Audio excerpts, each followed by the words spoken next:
In the dead of night, while a city of millions slept, a plan was set in motion. A plan so audacious, so meticulously crafted, it would go down as the biggest robbery in British history. This wasn't a smash and grab. This was a symphony of deception, a masterpiece of criminal engineering. The target, a fortress of cash, a security depot in Kent, believed to be impenetrable.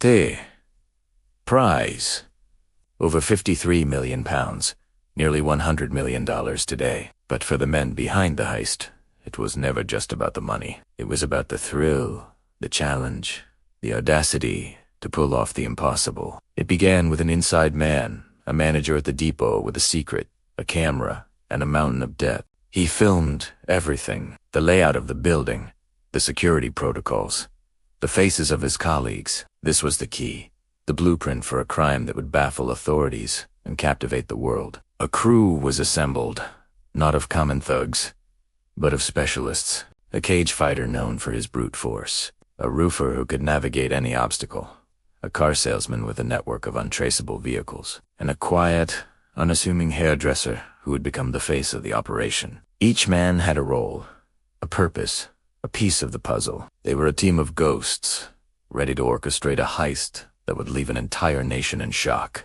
The night of the robbery played out like a scene from a Hollywood blockbuster. The plan was terrifyingly simple. They would kidnap the depot manager and his family, holding them hostage to force his cooperation. A fake police car, complete with flashing blue lights, pulled him over on a quiet road. The ruse was perfect. Within minutes, he was bound, gagged, and staring into the eyes of men who held his family's life in their hands. There was no negotiation. He was told, "You know what this is about. You know what you have to do."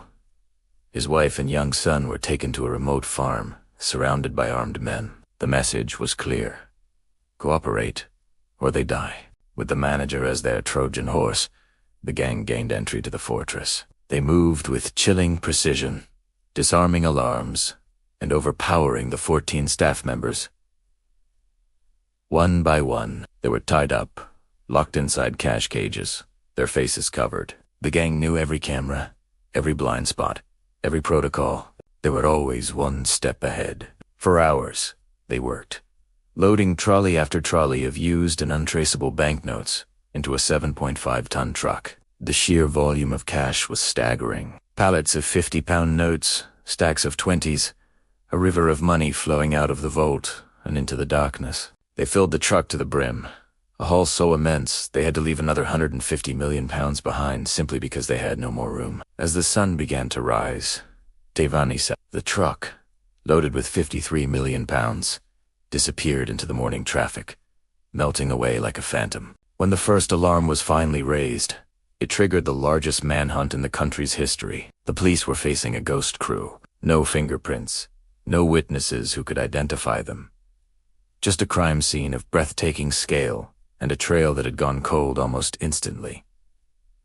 The public was transfixed. Who were these men? How could they have breached a facility designed to be impregnable? The media dubbed them the Securitas Gang, modern-day bandits who had pulled off the perfect crime. But perfection is a fragile illusion. As the gang scrambled to launder the mountain of cash, cracks began to form.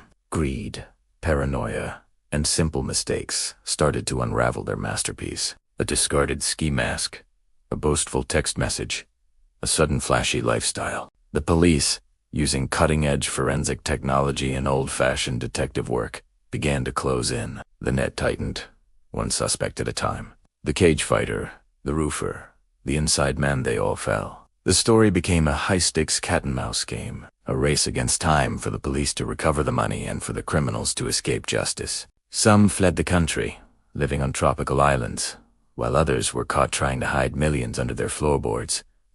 This wasn't just a story about a robbery. It's a story about ambition, betrayal, and the intoxicating, destructive power of immense wealth. It proves that even the most perfect plan has a flaw, and the biggest heists often have the hardest falls.